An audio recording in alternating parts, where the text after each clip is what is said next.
అందరికీ నమస్కారం. మానవజాతి చరిత్రలోనే అత్యంత పురాతన గ్రంథం ఋగ్వేదం. కాని దాని అసలైన అర్థం మనకు తెలుసా అంటారా? శ్రీ అరబిందో ప్రకారం వేదంలో ఒక మహారహస్యం దాగి ఉంది. ఈరోజు మనం ఆ రహస్యాన్ని ఛేదించే ప్రయత్నం చేద్దాం. సరే, ముందుగా ఒక ప్రశ్నతో మొదలుపెడదాం. ఒకవేళ మనం వేల సంవత్సరాలుగా చూస్తున్న ఈ వేదం కేవలం పైకి కనిపించే రూపం మాత్రమే అయితే, ఆ పదాల పొరల కింద ఏదైనా గూఢమైన అర్థం దాగి ఉంటే దాని సంగతేంటి? సరే, అసలు విషయంలోకి వెళ్ళిపోదాం. ఫస్ట్, వేదాల గురించి చాలా కాలంగా ఉన్న ఒక కామన్ ఒపీనియన్ ఏంటో చూద్దాం. ముఖ్యంగా 19వ శతాబ్దంలో పాశ్చాత్య పండితులు వేదాలను ఎలా అర్థం చేసుకున్నారంటే, వాళ్ళేమన్నారంటే, వేదాలు మరేమీ కాదు, జస్ట్ ఆదిమ కాలం నాటి వాళ్లు ప్రకృతి దేవతల్ని పూజిస్తూ పాడుకున్న పాటలు అంతే. అంటే వాళ్ల ఉద్దేశంలో వేద ఋషులు ఏం చేశారన్నమాట?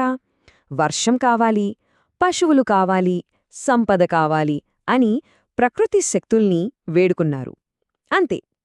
సో ఈ యాంగిల్లో చూస్తే వేదాలు చాలా సింపుల్గా ఒక ఆదిమ భౌతికవాద గ్రంథంలా కనిపిస్తాయి. ఇక్కడే అసలు చిక్కు వచ్చి పడింది. శ్రీ అరబిందో సరిగ్గా ఇదే పాయింట్ని పట్టుకున్నారు. ఆలోచించండి, ఒకవైపేమో వేదాలు చాలా సింపుల్గా ఆదిమ పూజల్లాగా ఉన్నాయి.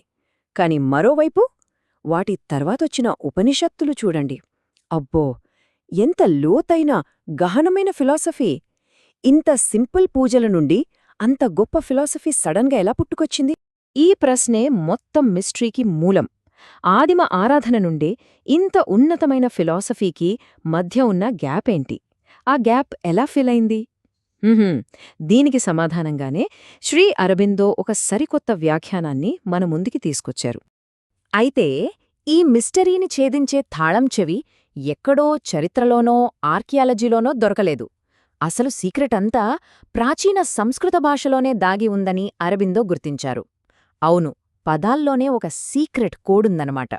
ఇదే శ్రీ అరబిందో వాదనకు మూలం. ఆయనేమంటారంటే, వేద ఋషులు ఒక స్పెషల్ సింబాలిక్ లాంగ్వేజ్ వాడారు. అంటే ప్రతి పదానికి రెండు మీనింగ్స్ ఉంటాయి. ఒకటి బయట ప్రపంచానికి, భౌతిక విషయాలకు సంబంధించింది. రెండోది మన లోపలి ప్రపంచానికి, మన సైకలాజికల్ స్థితులకు సంబంధించింది. ఇది అచ్చంగా పదాలతో ఆడే ఒక డివైన్ ఆల్జీబ్రా లాంటిది. కొన్ని ఎగ్జాంపుల్స్ చూస్తే మనకింకా క్లియర్గా అర్థమవుతుంది. చూడండి, ఋతం అనే పదముంది. దానికి మామూలర్థం యజ్ఞం లేదా నీరు. కాని దాని అసలైన లోపలి అర్థమేంటంటే సత్యం, ద ట్రూత్. అలాగే ఘృతం తీసుకోండి. పైన చూస్తే యజ్ఞంలో వాడే నెయ్యి, కాని సైకలాజికల్గా దాని మీనింగ్ మనసులోని క్లారిటీ. చూసారా? ఈ కోడ్ అప్లై చేయగానే ఏదో కర్మకాండల పుస్తకంలా కనిపించే వేదం కాస్త మన కాన్షియస్నెస్ డెవలప్మెంట్కి ఒక పర్ఫెక్ట్ సైకలాజికల్ గైడ్గా మారిపోతుంది.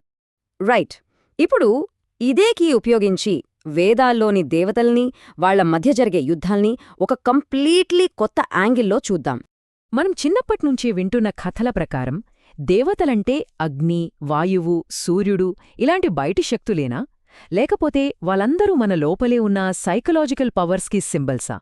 ఫర్ ఎగ్జాంపుల్, అగ్నినే తీసుకుందాం. అగ్ని అంటే బయట మండే నిప్పు మాత్రమే కాదు, అది మన లోపల ఏదైనా సాధించాలి అనే సంకల్పం, ఆ ఆస్పిరేషన్ రూపంలో మండే జ్వాలనమాట. మన స్పిరిచువల్ జర్నీని ముందుకు నడిపే డ్రైవింగ్ ఫోర్స్. అందుకే కదా యజ్ఞానికి అగ్నినే పురోహితుడన్నారు. ఇక వేదాల్లో పదే పదే వచ్చే ఆర్యులు, దస్యుల యుద్ధాల సంగతి. చాలామంది దీన్ని ఒక హిస్టారికల్ ఈవెంట్గా చూస్తారు. ఆర్యులు వచ్చి ఇక్కడ స్థానికులతో యుద్ధం చేశారని. కాని ఇది కూడా కేవలం బయటికి కథేనా? అరబిందో ఈ ఐడియాని కూడా ఛాలెంజ్ చేశారు. ఇక్కడే అసలు ట్విస్ట్. ఈ యుద్ధం బయట ఎక్కడా జరగలేదు, అది మన లోపల జరుగుతోంది. మనలోని సత్యశక్తులకి అంటే ఆర్యులకి, మనలోని అంధకార శక్తులకి అంటే దస్యులకి మధ్య జరిగే ఒక కంటిన్యూవస్ ఇంటర్నల్ స్ట్రగుల్ ఇది. సరే, ఇప్పుడు వేదాల్లోని సెంట్రల్ పాయింట్ అయిన యజ్ఞం దగ్గరికి వద్దాం. పైకి చూస్తే ఇదొక రిచువల్లా కనిపిస్తోంది.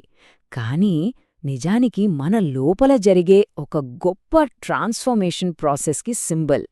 సో అసలు యజ్ఞమంటే ఏంటి? ఇది బయట చేసే పూజ కాదు, లోపల జరిగే ఒక సైకలాజికల్ ప్రాసెస్.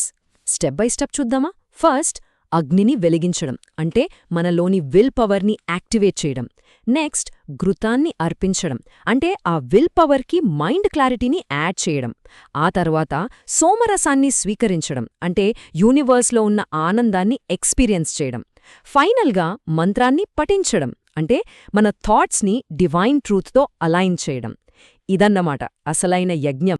శ్రీ అరబిందో మాటల్లో చెప్పాలంటే ఈ ఇన్నర్ యజ్ఞం యొక్క అల్టిమేట్ గోల్ ఏంటంటే మనలోని దైవత్వాన్ని మేల్కొలిపి మన నార్మల్ హ్యూమన్ లైఫ్ని దానితో ఇంటిగ్రేట్ చేయడం, ఒక కంప్లీట్ ట్రాన్స్ఫర్మేషన్ తీసుకురావడం. మరి ఇంతకీ ఈ కొత్త ఇంటర్ప్రిటేషన్ ప్రకారం వేదం యొక్క అసలు పర్పస్ ఏంటి? సింపుల్గా చెప్పాలంటే అది మన హ్యూమన్ కాన్షియస్నెస్ ఇవాల్వ్ అవ్వడానికి ఒక ప్రాక్టికల్ గైడ్ బుక్ అన్నమాట.